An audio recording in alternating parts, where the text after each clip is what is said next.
Alors du coup, Nadège, on parle d'orgasme et de jouissance, mais qu'est-ce que ça veut dire exactement? Est-ce qu'il y a une définition voilà, Alors, écoute, pour ces deux mots? Il n'est pas aisé de différencier plaisir-orgasme, Oui, mais on va doute. essayer de proposer une approche. Allez. Allez, c'est parti. C'est parti.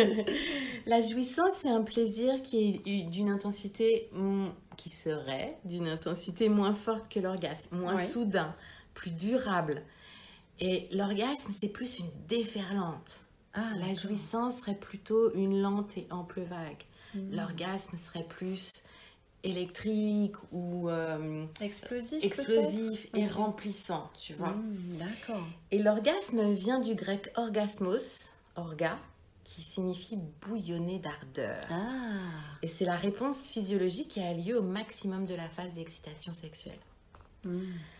Donc on peut parler, si tu veux, peut-être des différentes phases de l'orgasme. Ben, on peut parler de ça, mais avant, je voudrais parler du mythe qu'il y a sur l'orgasme, parce que les femmes, certaines femmes, pensent qu'elles ne l'ont jamais vécu. Alors, qu'est-ce que tu en penses, toi, de ça?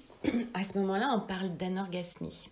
Et d'accord. une fois que toutes les causes physiologiques de l'anorgasmie ont été écartées, et bien souvent, on se rend compte que ce sont des facteurs psychologiques qui sont responsables de l'anorgasmie chez la femme. Parce que l'orgasme féminin est très fragile et il peut fuir dès qu'on le recherche ou qu'on croit l'atteindre.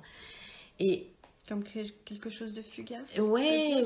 Et plus on va courir après, plus il va se définir. Ouais, c'est exactement ça. D'accord. Et en fait, l'autre thème que j'aimerais aborder aussi, c'est celui de pourquoi les femmes simulent. Ah oui. Et oui, il y a beaucoup de femmes qui simulent parce que elles ont laissé passer leur plaisir, de peur de prendre l'initiative, de déranger le rythme de leur partenaire, et puis parce qu'il y a tellement d'idées reçues sur l'orgasme que certaines femmes, elles pensent qu'elles n'ont pas d'orgasme parce qu'elles ont entendu ou vu qu'un orgasme était exclusivement synonyme de feu d'artifice géant. Et donc, même si elles ont une jouissance très profonde, elles pensent que c'est rien par rapport à ce qu'elles ont vu ou entendu, les copines, les médias. Donc pour pas se sentir hors norme, en fait elles vont stimuler pour faire plaisir à leur partenaire. Et c'est dommage. C'est dommage. Tout à fait.